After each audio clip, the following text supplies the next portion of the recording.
ہر لقمے کا شکر اپنی زندگی میں لائیے، ہر اچھی نظر کا شکر اپنی زندگی میں لائیے، ہر روز کوئی نہ کوئی ایسا کام جو میرے اللہ تعالیٰ کو اچھا لگ جائے، میرے اللہ کو پسند آ جائے، میرے اللہ تعالیٰ کی پکڑ لو جن سے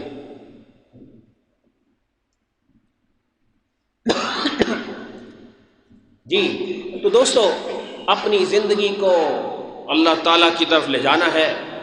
اور میں نے پچھلے جمعے ایک بات کی تھی کہ اللہ تعالیٰ نے رمضان کے بعد فرمایا کہ وَإِذَا سَأَلَكَ عِبَادِي عَنِّي فَإِنِّي قَرِيبٌ، میرے بندے میرے بارے میں پوچھے نا کہ اللہ تعالیٰ رمضان کے بعد کتنے فاصلے پر چلا گیا ہے، ان کو بتا دو فَإِنِّي قَرِيب، میں تاڑے قریب۔ یا اللہ کتنا قریب ہے تو، قریب تو چھت بھی ہوتی ہے جہاں پہ سیڑھی لگانی پڑتی ہے، مجھے بتا میں کون سی سیڑھی لگاؤں۔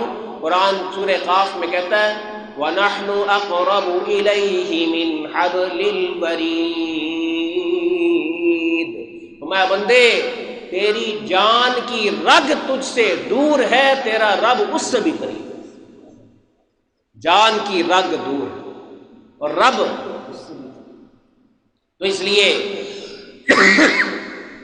مایوس نہیں ہونا۔ اور البتہ تعلق کو بچانے کے لیے اللہ پاک نے ایک اور بات اسی رکوع کے آگے جا کے کی ہے، وَلَا تَأْكُلُوا أَمْوَالَكُمْ بَيْنَكُمْ بِالْبَاطِلِ، فرمایا میرے ساتھ تعلق صحیح رکھو گے پھر یہ خوشخبری ہے کہ تمہاری ہر پکار قبول ہو جائے گی، اور اگر تم نے وہ شرط پوری نہ کی پھر میرا وعدہ نہیں۔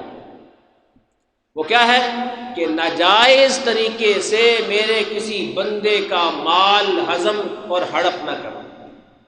سادہ بندہ آیا گاہک دکان پہ، آپ نے ہلکا مال مہنگے داموں بیچ دیا، بڑی ذہانت ہے؟ نہیں، وہ بندہ کمزور ہے، لیکن جس کا بندہ ہے وہ کمزور نہیں ہے، میں دیکھ لوں گا۔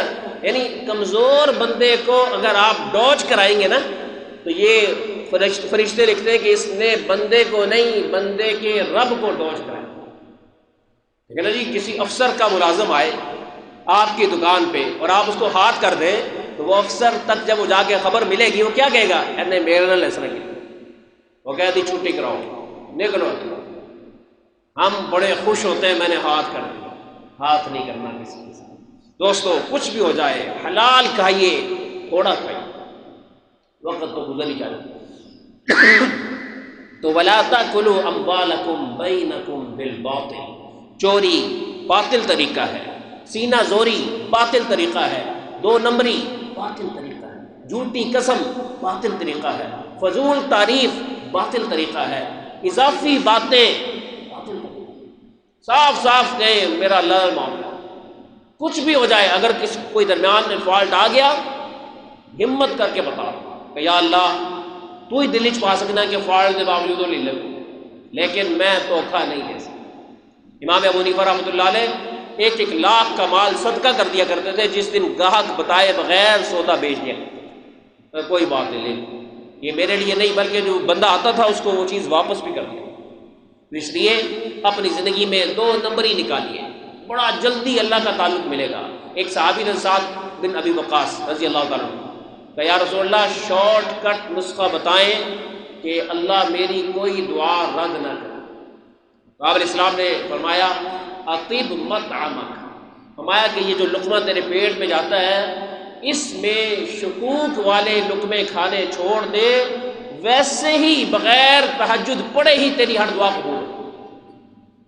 شکوک والے جملے، حق نہ مار کسی کا۔ اسی طریقے سے دوستو ماں کا حق نہ دے یہ بھی زیادتی، باپ کا حق نہ دے یہ بھی زیادتی، بیوی کا حق نہ دے یہ بھی زیادتی۔ آپ بیگمات کو دیتے ہیں ان کا خرچہ لگایا کریں ماہانہ، خارج کمی نہیں تو کھا جو مرضی نہیں، اس کی بھی پاکٹ منی ہونی چاہیے۔ وہ آپ کی حیثیت ہے، آپ کتنی دے سکتے ہیں؟ تسی غریب ہے کہ غریب پانی دے، تسی کھاندے پیندے ہو کھاندے پیندے نہیں، لیکن اس کا خرچہ لگائیں، اس کے بغیر معاملات گڑبڑ ہیں، آپ ظالم شمار ہو۔ اس لیے اور جب تک نہیں لگا سکتے تو کم از کم معذرت کرتے ہیں اور ان کو مناتے رہا کریں، کیونکہ یہ ان کا حق اللہ نے بنایا ہے۔ تو ناجائز کام نہیں کرنا تاکہ تعلق خراب نہ ہو، اطر مطعمک، اپنا لقمہ طیب کر، مشکوک چیزیں چھوڑ دیجئے.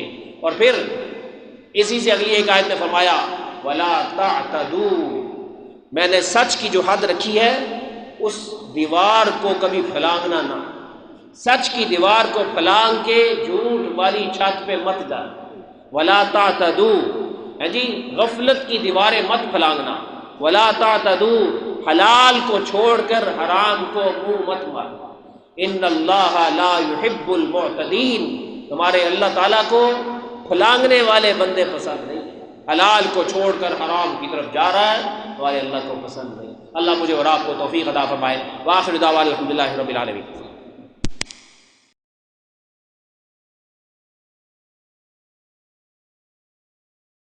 Please like, share, and subscribe my channel.